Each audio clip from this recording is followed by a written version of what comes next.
Let's start with the Washington Commanders. So you see the win total there at 7.5. NFC East 5-1 to win the division, 33-1 to win the conference, and 75-1 to win the Super Bowl. And last year's record 7-10. Pretty disappointing, honestly. I mean, I know they won 7 games 2 years before, but they won the division. But this team took a step back.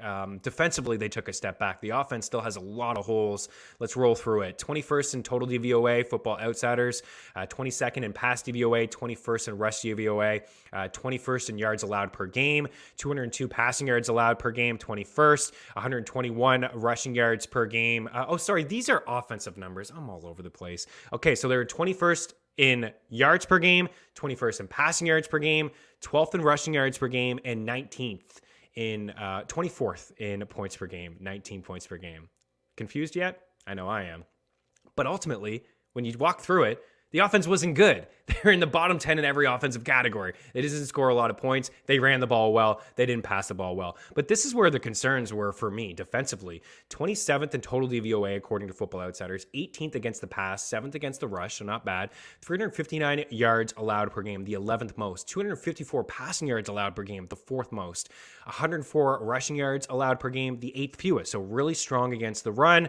And that makes sense, right? They have a great defensive front. They get pressure off the quarterback. They dealt with some injuries last year with Sweat and a few key guys that missed some time. And then 25 points allowed per game, which was the 8th most. So this team really struggled defensively.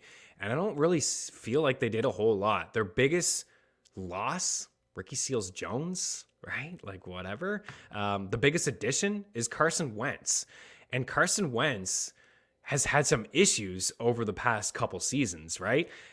We talked about this the other day on Mean Streets. Since 2017, Kirk Cousins, the quarterback, we've seen 12 different quarterbacks on this team. And Wentz is the 12th here. So there's a lot of just,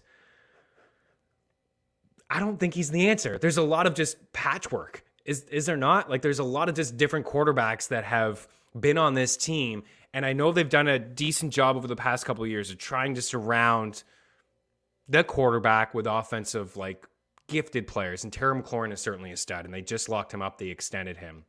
Let's go to some of the weapons here, Tyler. Wentz, quarterback 27, you're not drafting him, right? I mean, just a rough go last year with the Colts and Frank Reich and you know, giving up on him, and now he's back inside the NFC East. This is really, I think, his last shot at a starting gig, but I mean, it's tough to really blame him. Like, look at some of these weapons if he doesn't have a good season, right? I mean, you got Terry McLaurin, wide receiver 16. You know, I just mentioned he's went through a bunch of different wide receivers, so it's going to be really tough for him. I think, you know, to have success with Carson Wentz, and for Carson Wentz to have success with this wide receiver group. Jahan Dotson, I think, is a nice pick. Wide receiver 65, Curtis Samuel, picked up last year through free agency, and we didn't really see a whole lot from him. Wide receiver 77. And then this time last year, people were making the case for Logan Thomas as tight end 24, but ultimately he didn't return value. He got hurt. He suffered an injury, and, you know, we saw a little bit of Ricky Seals-Jones, and just the quarterback play has just been so awful. I really don't know what to say about this squad. I think, you know, my favorite target may be J.D. McKissic. He's just a couple years removed from 80 grabs. He was tied with Alvin Kamara. He only had 43 catches last season, but he was limited to 11 games. But he kept his third down role. He kept the 2-minute drill role as well, and I think that carries over in 2022.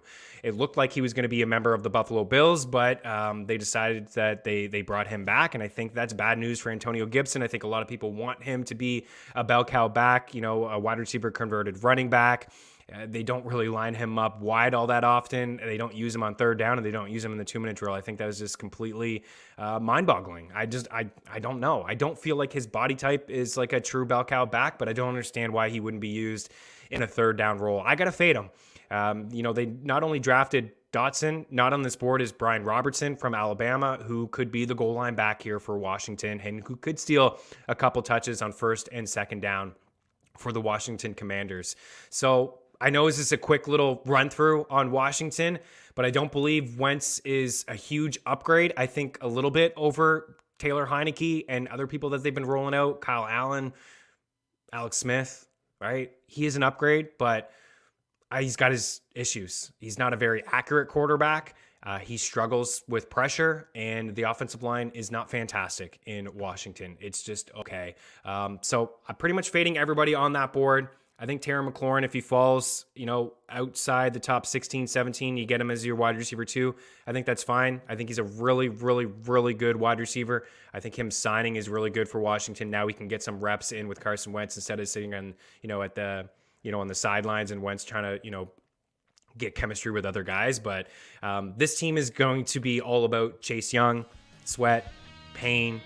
It's going to be about those guys. Jonathan Allen getting pressure on the quarterback. They are going to be led by their defense. They're still going to be one of the worst offensive teams in football.